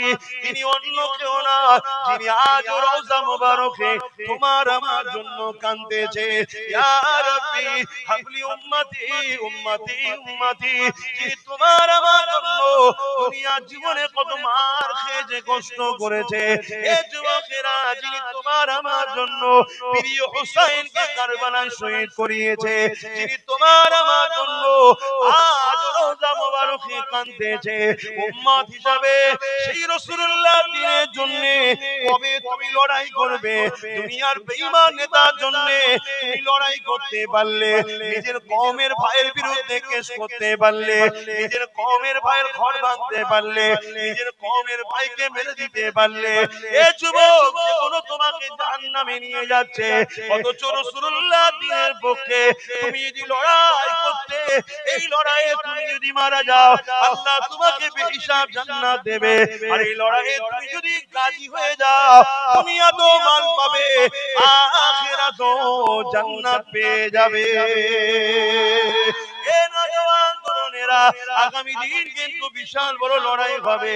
একদিকে থাকবে সন্ত্রাসীরা, একদিকে থাকবে জালিমরা, একদিকে থাকবে খুনিরা, একদিকে থাকবে চরিত্রহীনেরা, একদিকে থাকবে নারীদেরকে যারা শোষণ করে তারা, একদিকে থাকবে মানবতা বিরোধীরা, অপর দিকে মুহাম্মদ সাল্লাল্লাহু আলাইহি ওয়াসাল্লামের রেখে যাওয়া ইনসাফ, ইনসানিয়াত, মানবতা, সভ্যতা নাই, গরীব দুঃখীদের পক্ষে দাঁড়াতে হবে। এ যুবক, তুমি কি পারবে ইমাম মেহেদী আলাইহিস সালামের সাথ দিতে? আজকে সেই নবীর বংশের ছেলে আমরা যখন তোমাদেরকে ডাকি, আসো আজকে জালিমদের বিরুদ্ধে লড়ি, তখন তোমরা তো আমাদেরই বিরোধী করতে লাগো। সেই দিন একদিকে থাকবে কানা দাজ্জাল, অপর দিকে থাকবে ইমাম মেহেদী আলাইহিস সালাম। আজকের 500 টাকায় দাজ্জালের চালাদের কাছে বিক্রি হয়ে যাচ্ছ, সেদিন তো দাজ্জাল সোনা দেবে, দাজ্জাল হিরে দেবে, নানা রকম ধন দৌলত দেবে। সেই দিন কি তুমি পারবে দাজ্জালের বিরুদ্ধে গিয়ে ইমাম মেহেদী আলাইহিস সালামের সাথ দিতে? কোনো মতেই পারবে না, পারবে না, পারবে না। ইমাম হোসেন হুজুর কারবালায় যখন লড়াইয়ে নেমেছিলেন, একদিকে ছিল 25,000 আর একদিকে ছিল মাত্র 72। এই 25,000-এর মধ্যে সামান্য অর্থের জন্য, সামান্য পদের জন্য 13,000 আলেম উলামা মুফতি ছিল, যারা এজিদের পক্ষে সাথ দিয়েছিল। নবীর নামাজের বিরুদ্ধে অস্ত্র তারা ধরেছিল, যারা কিনা নিজেদেরকে আলেম বলতো, নিজেদেরকে মুফতি বলতো, নিজেদেরকে হাফেজ বলতো, তারাও নামাজ পড়তো, নামাজের মধ্যে তারাও বলতো আল্লাহুম্মা সাল্লি আলা মুহাম্মাদ ওয়া আলা আলি মুহাম্মাদ। সেদিন তারাও নামাজে আলে মুহাম্মাদের জন্য দরুদ পড়েছে এবং কিন্তু তরোয়াল ধরেছে আলে মুহাম্মাদের বিরুদ্ধে, সামান্য অর্থের জন্য, সামান্য পদের জন্য। আজকের দিনে তো উলামাদের মধ্যে দুই দল রয়েছে, একটা খায়রুল উলামা, একটা শাররুল উলামা। খায়রুল উলামা তো তারা যারা দুনিয়া থেকে যাবার পর আল্লাহ তাদেরকে ময়দানে মাশরে বেহিসাব জান্নাতি করে দেবে। আরো জোরে বলুন সুবহান আল্লাহ।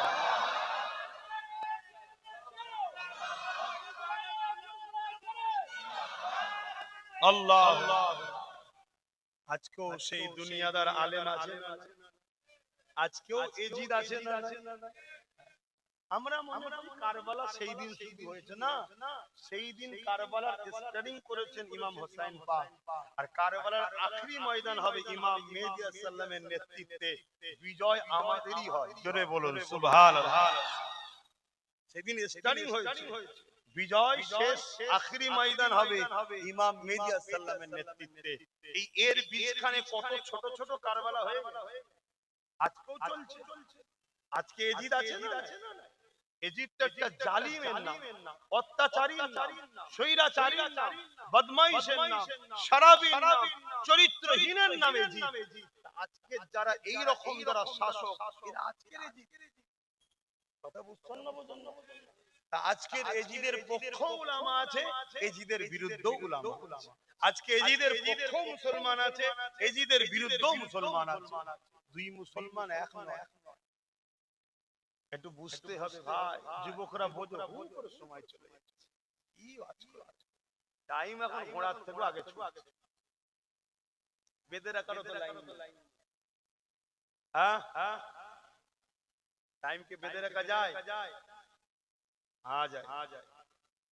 আমার রাসূল পাক সাল্লাল্লাহু আলাইহি সাল্লাম যখন মিরাজে গিয়েছিলেন, টাইম কিন্তু ওই জায়গায় রয়ে গিয়েছিল। জোরে বলুন সুবহানাল্লাহ। জানেন না, जान है मेरा नबी जहान की, बोलिए सुभान अल्लाह। जान है मेरा नबी জাহান কি। যখন জানি থাকে না তো জাহান চলবে না। এই যে ঘড়ি, এই ঘড়ির মধ্যে কাঁটা আছে তিনটে, আরো অনেক রকম মেশিন পত্র আছে, সব আছে, কিন্তু ব্যাটারি যদি না থাকে চলবে?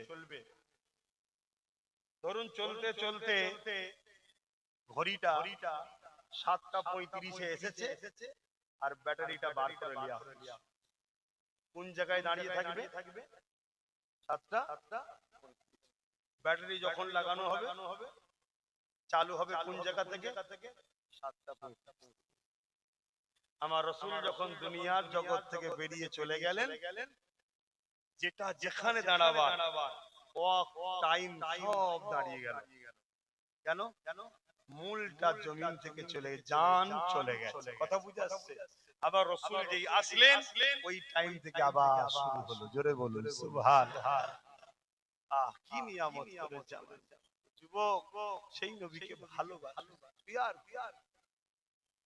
আর যারা নবীকে ভালোবেসেছে তারা নবীর জন্য সব কুরবান করেছে, জানটাও কুরবান করে দিয়েছে। কি মহব্বতের কথা আমরা বলি। মহব্বত যারা করেছে হযরত আবু বকর সিদ্দিক রাদিয়াল্লাহু তাআলা, সেই সময়ে আমার রাসূল পাক সাল্লাল্লাহু আলাইহি সাল্লামের কদম মোবারকে দ্বীনের জন্য, ইসলামের জন্য, রাসূলের জন্য 400 কোটি টাকা দান করেছে ইসলামের জন্য। ভাবতে পারছেন?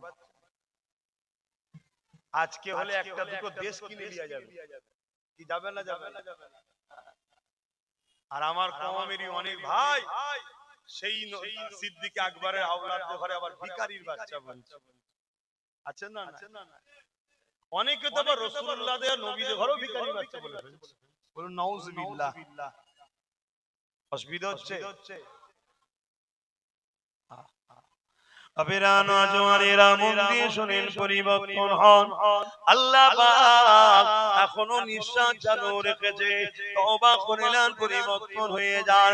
বাকি যতদিন বাঁচবেন এই আকীদায় বাঁচেন, আমি রাসূলুল্লাহর দ্বীনের পাহারাদার হয়ে বাঁচবো।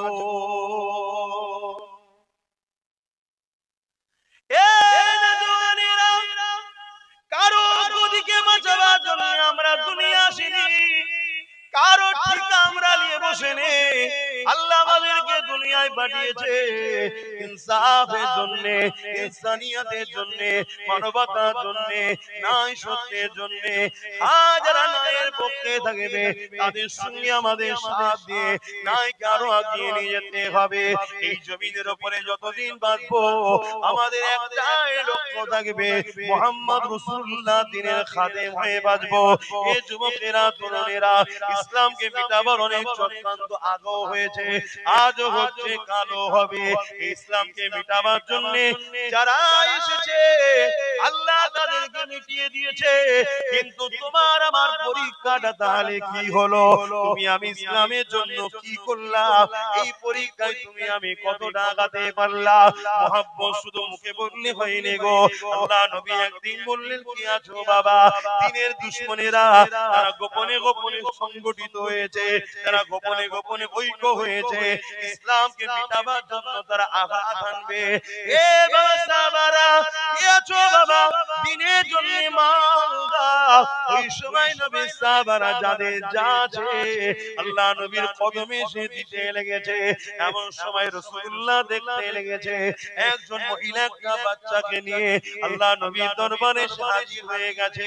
আল্লাহ নবীকে সালাম দিয়ে বলতে লাগলেন, ইয়া রাসূলুল্লাহ, ইয়া হাবিবাল্লাহ, শুনলাম আপনি নাকি দিনের জন্য মাল নিচ্ছেন। আল্লাহ নবী বললেন, হ্যাঁ মারে, আমি দিনের জন্য মাল নিচ্ছে। তুমি কি দেবে মা? ওই সময় মহিলা বলতে লাগলেন, ইয়া রাসূলুল্লাহ, হাবিবাল্লাহ, আমি বড় গরীব, আমার দিবার মতো কিছু না। ইয়া রাসূলুল্লাহ, হাবিবাল্লাহ, তবে আমার কোলের এই বাচ্চাটাকে আমি ইসলামের জন্য, জালিমরা যে ইসলামের উপরে আঘাত দেবে, এই লড়াইয়ে আমি আমার বাচ্চাটাকে দান করতে চাই।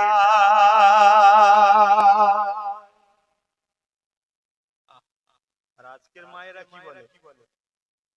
বাবা যাসনি ঝামেলায়।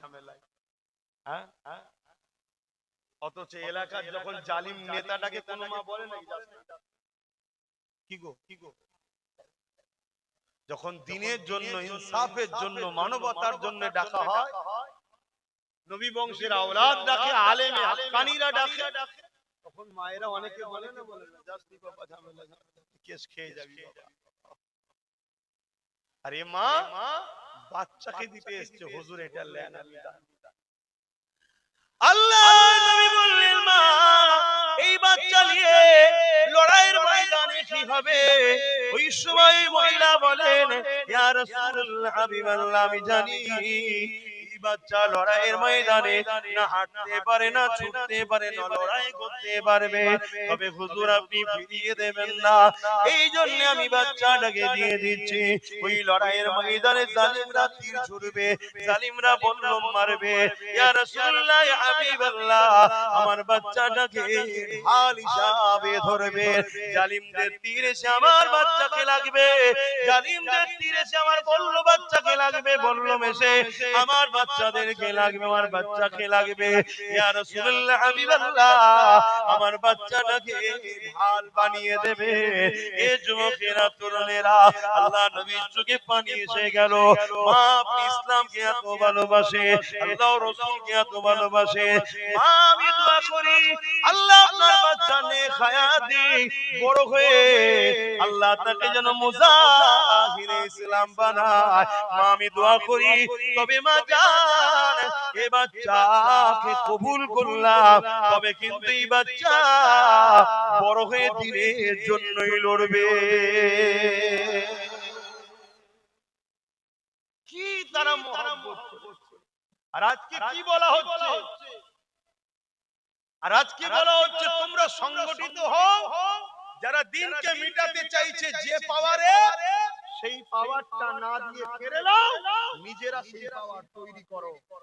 এতটুকু কাজ বলা হচ্ছে। এরপরও আমার জাতের অনেকে এখনো দিনের দুশমনদের কাছে দুনিয়ার সামান্য কিছু নিবার জন্য তাদের সাথে এখনো দুসাদ দিচ্ছে না। ভাবতে হবে, ঈমান অত সহজ জিনিস নয়, ঈমান অত সহজ জিনিস নয়। আল্লাহ আমাদেরকে হিদায়াত করেন, বুঝার তৌফিক দেন, বলুন আল্লাহুম্মা আমিন।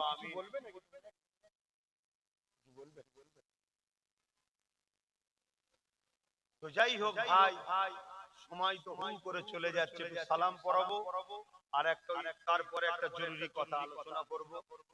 আসেন সকলে একটু সালাম পড়ে ইয়া নবী সালাম।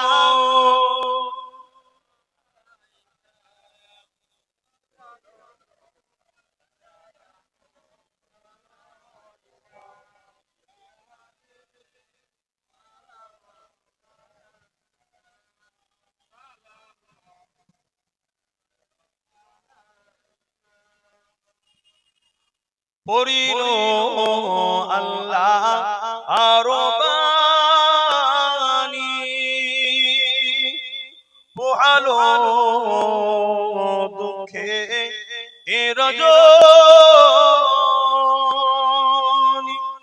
হইল জগৎ অনুরানী, আমেনার নয়নের মনি, ইয়া নবী সালাম,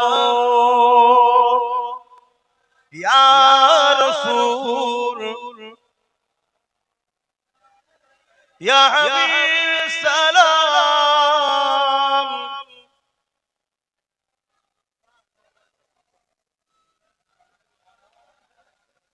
ইয়া নবী নাম ও পিয়ারা, ইয়া রাসূল নাম পিয়ারা, अर्श पर हक ने पुकारा, सज पैगंबर हमारा, या नबी सलाम, या रसूल, या हबीब सलाम,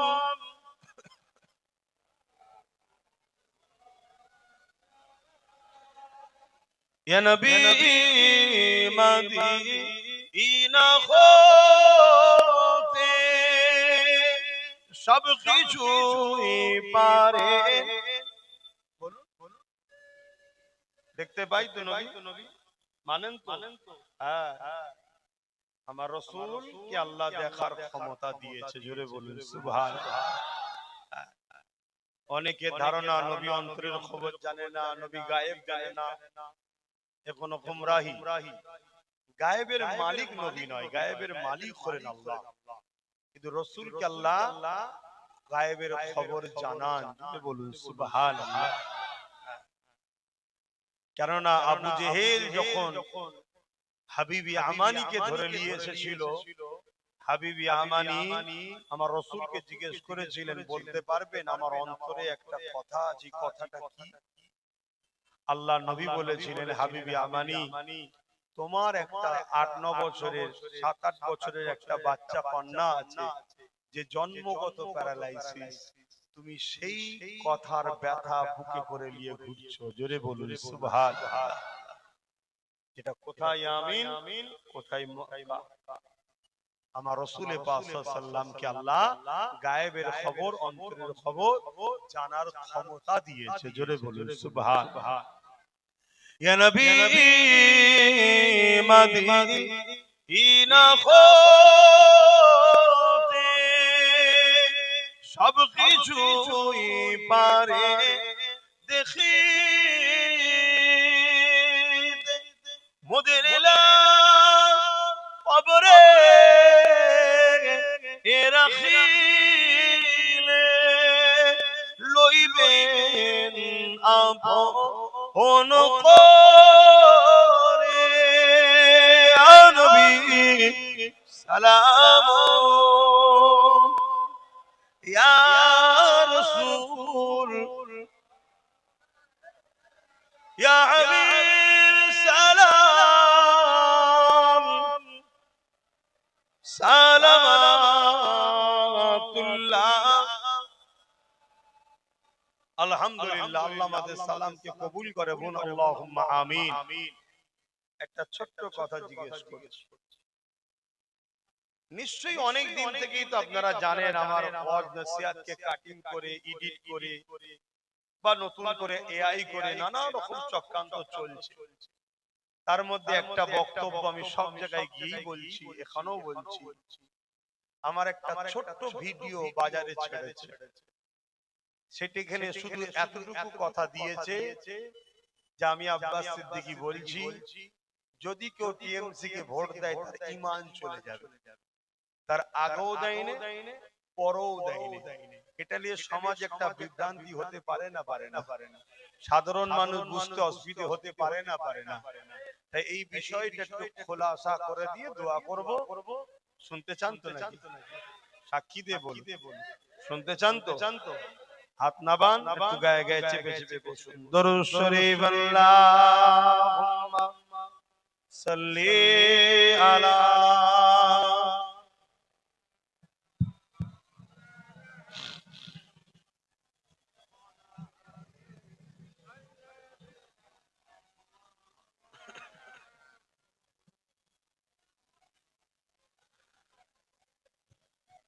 আল্লাহ বারে বারে ভাবি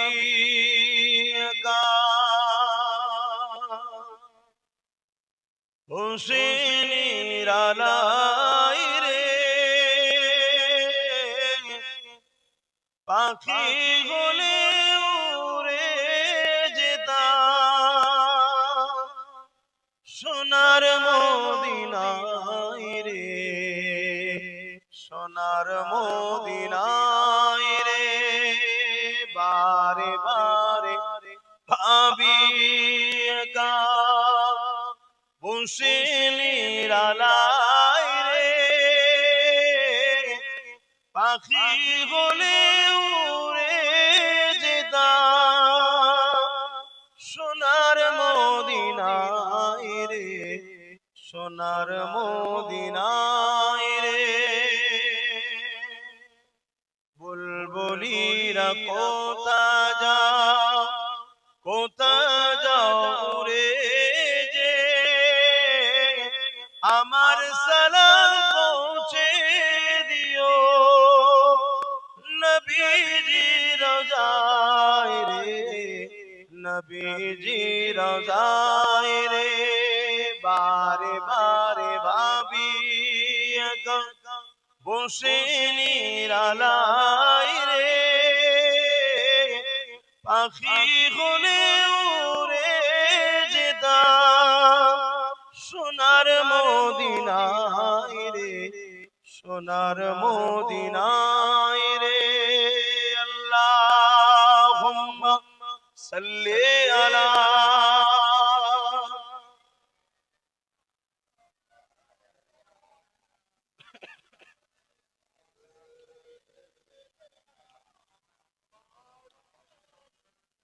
আমার বাপ জানেরা, সময় খুবই কম, কিভাবে চলে গেল সময় আমি নিজেই বুঝতে পারছি না। সেই জায়গায় আমি যে কথাটা বলতে যাচ্ছিলাম, অ্যাকচুয়ালি আমার দয়ান নবী নূর নবীর উম্মাত উম্মাতি আপনা আমি, তাই তো নাকি? এবং মুজাদ্দিদুল জামান দাদা হুজুর রাহমাতুল্লাহ আলাইহির সিলসিলার অনুসারী হিসাবেও তো আপনাদেরকে বোঝানো দরকার, ঠিক না?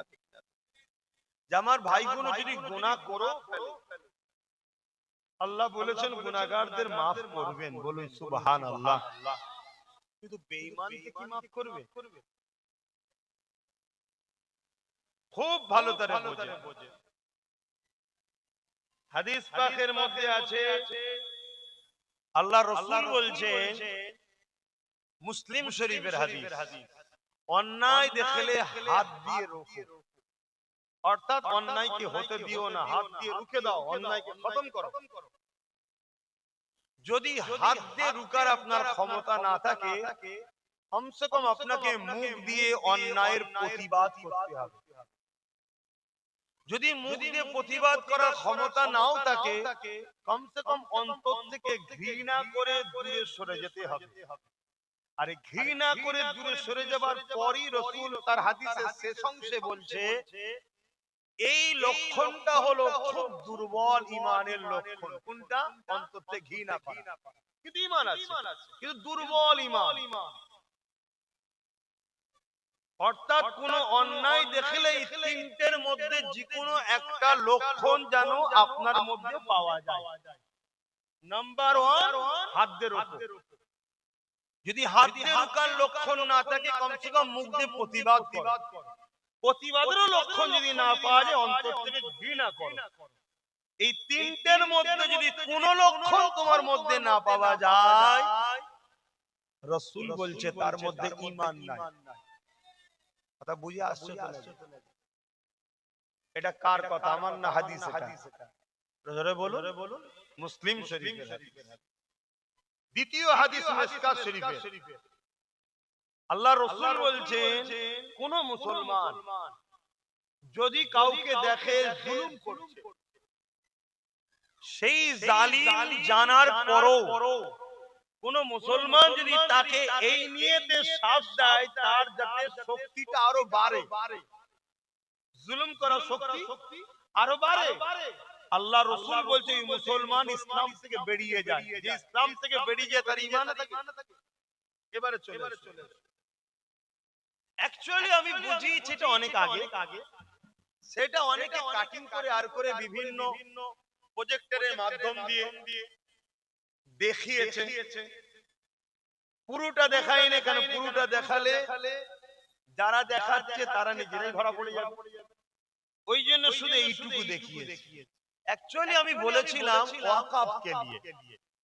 ওয়াকফ কি আমাদের ধর্মীয় সম্পদ নয়? উৎসর্গ করে দেওয়া একটা সন্তানের জন্য হয়, একটা আল্লাহর খুশির জন্য, আল্লাহর রাস্তায়।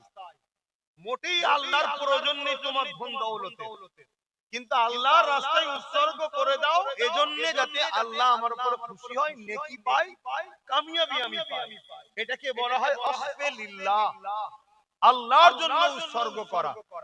এই আল্লাহর জন্য উৎসর্গ করা ভারতবর্ষে কম বেশি 29 লক্ষ বিঘে জায়গা দীর্ঘ হাজার হাজার বছর ধরে চলে আসছে।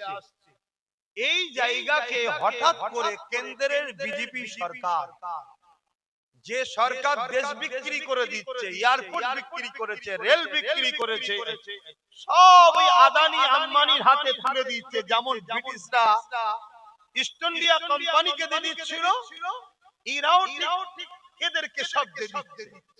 এরা সব বিক্রি করতে করতে করতে করতে এবারে আমাদের ধর্মের ওই ওয়াকফের জায়গাগুলোকে দখল করে বড় বড় কর্পোরেটদের হাতে তুলে দিবার একটা পরিকল্পনা করছে কেন্দ্র সরকার। ঠিক করছে না অন্যায় করছে? কেন ওই জায়গার উপরে মসজিদ আছে, ওই জায়গার উপরে মাদ্রাসা আছে, এতিমখানা আছে।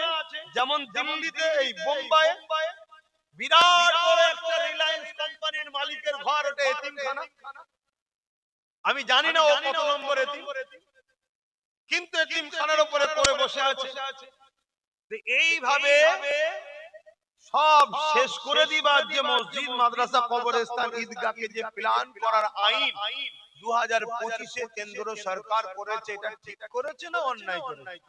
আমি সবাইকে দিয়ে গলার আওয়াজ ছেড়ে বলুন, ঠিক না অন্যায়?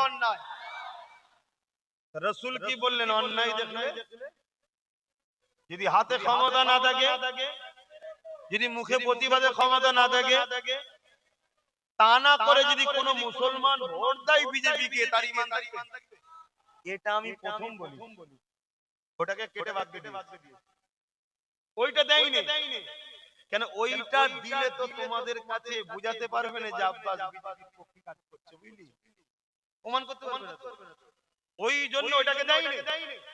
তারপরে আমি বলেছি যে পশ্চিম বাংলায় আমরা বিজেপি হাঁটাও, দেশ বাঁচাও, মোদি সরকার মুর্দাবাদ, আমরা আন্দোলন করব ওয়াকফের পক্ষে। আমার রাজ্য সরকার বলছে আমি মোদির বিরুদ্ধে, এর উচিত আমাদের সাথ দেওয়া না বিরোধী করা? উপরন্ত দেখছি এ আমাদের লোকেদেরকে ধরে ধরে জেল দিচ্ছে যারা আন্দোলন করছে ওয়াকফ বাঁচাবার জন্য। হাত্তাকে নবী বংশের ছেলে নওশাদকে পর্যন্ত ওয়াকফের জন্য আন্দোলন করতে না ভাই, তাকেও জেল দিয়েছে। অনেক জায়গার ছেলে জেল খেটেছে। ভাঙরের তো ৩৫০০-এর উপরে ছেলের নামে কেস দিয়েছে। কেন? তারা মসজিদ, মাদ্রাসা, কবরস্থানের জন্য নামলো, কেন্দ্র সরকারের বিরুদ্ধে বললো।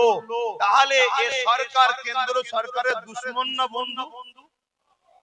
দ্বিতীয় নম্বর কথা, এই সরকার আজকের দিনে বিজেপি যে আইনটা করেছে, ওই আইনকে 2025 ওয়াকফ কালা কানুনকে রাজ্য সরকার মেনে নিয়েছে, হাকি না? জোরে বলবেন। তাহলে ও মসজিদ মাদ্রাসা ভাঙার আইন করেছে, এই আইনকে সাপোর্ট করেছে, তাহলে মসজিদ মাদ্রাসার এর পক্ষে না বিরুদ্ধে? বিপক্ষে। হ্যাঁ, কেন? ও যে আইন করেছে এও সে আইনকে সাপোর্ট করেছে, তাহলে ও যেমন অন্যায় করেছে এও অন্যায় করলো না? করলো না? তাহলে অন্যায় দেখলে রাসূল কি বলছে? একটু আওয়াজ দিয়ে বলো। যদি হাতে ক্ষমতা না থাকে, কিন্তু এখনো হাতে ক্ষমতা আছে না নাই? এখনো হাতে ক্ষমতা আছে না নাই? দ্বিতীয় নম্বর, যদি হাত দ্বারা না পারো মুখ দিয়ে প্রতিবাদ, যদি তা না করো অন্তর থেকে ঘৃণা, তা না করে কোন মুসলমান যদি মসজিদ মাদ্রাসা ওয়াকাফের দুশমন রাজ্য সরকারকে যদি ভোট দেয়, তার ঈমান থাকবে? আগে যা দিয়েছে আলাদা কথা, এখানে যারা বসে আছে এর মধ্যে হয়তো 70% লোক সব একেই ভোট দিয়েছে। কেন? তখন এর বিরোধী করেন তো, তখন ভোট দিয়েছেন, ওটা আলাদা ব্যাপার ছিল। কিন্তু আজকে যখন দুশমনি করছে, জেনে যাবার পরে আর সাপোর্ট করলে ঈমান থাকবে? মসজিদ মাদ্রাসা দুশমনদের বিরুদ্ধে বলার অধিকার নেই আমার? আমি এই অধিকার নিয়ে বলেছি। আমি এরপরে বলেছি, যদি কেউ বলে কোরআন শেষ হয়ে যাবে, আমার উন্নতি শেষ হবে না, এ কথাটা ঠিক বললো না ভুল বললো? কোরআন কি শেষ হবে আপনারা মানেন? তাহলে কোরআন যে শেষ হবে বলে সে অন্যায় করেছে না করেনি? তাহলে যে অন্যায় করে তার বিরুদ্ধে হাত দিয়ে লড়তে হবে। যদি হাতে লড়তে না পারো মুখ দিয়ে প্রতিবাদ করতে হবে। যদি মুখে প্রতিবাদ করতে না পারো অন্তর দিয়ে ঘৃণা করতে হবে। তা না করে যে কোরআন শেষ হয়ে যাবার ধারণা রাখে, তাকে যদি কোনো মুসলমান ভোট দিয়ে শক্তিশালী করে, তার মানে সেও কোরআনের দুশমন, তার কোনোদিন ঈমান থাকতে।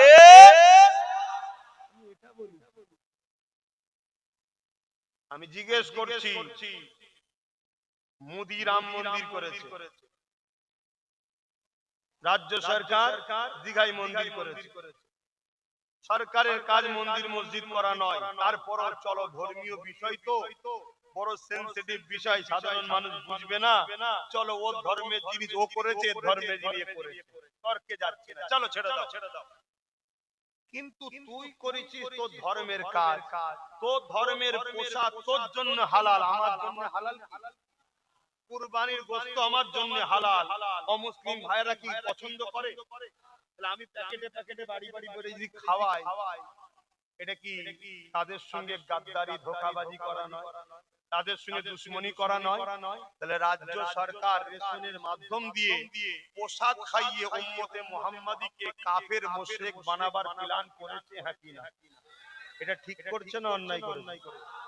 এই রকম যারা ইসলাম বিদ্বেষী তাগুত শক্তি, যারা উম্মতে মুহাম্মাদীকে কাফের বানাতে চায়, ইসলাম তাদেরকে মুশরিক বানাতে চায়, এই সরকারের বিরুদ্ধে হাত দিয়ে লড়াই করা দরকার আছে না? যদি হাত দিয়ে না হয় মুখ দিয়ে প্রতিবাদের দরকার আছে না নাই? যদি মুখ দিয়ে না হয় অন্তরের ঘৃণা করে দূরে যাওয়া দরকার আছে না নাই? তা না করে মুসলমান যদি একে ভোট দেয়, এই ধানের মতো দেখতে আরেকটা কি যেন থাকে, কেন ভাই চিটে? ওর ভেতরে অরিজিনাল মালটা নাই, দেখতে এক মুসলমান, অরিজিনালটা ভেতরে যদি না থাকে এই চিটের মতো বার করে দেওয়া হবে, যাকে বলা হয় বেঈমান। দেখতে অরিজিনাল, দাড়িওয়ালা, টুপিওয়ালা, হাজি, নামাজি, মুসল্লি, ইমাম, মাওলানা, বক্তা সব ঠিক আছে, এত বড় প্রকাশ্য কোরআন ইসলামের দুশমন জানার পরও এর পক্ষে এখনো কেউ যদি ব্যাট ধরে, এর পক্ষে এখনো কেউ যদি গুণ গায়, জেনে রেখে দিও সে দেখতে চালে ধানের মতো, কিন্তু তার ভেতরে চাল নাই, ও চিটে, ও বাদ দাও, কেন ওর ঈমান নেই। এটা বলে দিও দরকার আছে না? এইটা বলেছি আমি। অপরাধ করেছি, যদি অপরাধ হয় তো পাওয়ার তো তোমাদের হাতে। মৌলী সাহেব ডাকো, তোমাদের দলে তো অনেক মৌলী সাহেব আছে, ডাকো, ব্রিকেটে একবার বসা হবে, বাস হবে, ঈমান থাকবে কি যাবে ওখানে আলোচনা হবে। কথা বুঝে আসছে না? ভাইরা আমার, কুকুর কি ঘাস খায়? কিন্তু কখনো যদি খায়, তাহলে জানতে হবে কুকুরের পেট খারাপ হয়েছে। কুকুরের কি হয়েছে? পেট খারাপ। আর দেখুন পেট খারাপ হলে পাতা খায় কুকুর, জানো না এটা? হ্যাঁ, ডুমুর পাতা। কেন খায়? পেট খারাপ হয়েছে তার। মুমিন মুসলমান কখনো ইসলামের দুশমনের সঙ্গে যদি হাত মিলিয়ে ইসলাম বিক্রি করার জন্য কিছু খায়, জেনে নিতে হবে ওর যেমন পেট খারাপ হয়েছে এর ঈমান খারাপ হয়েছে।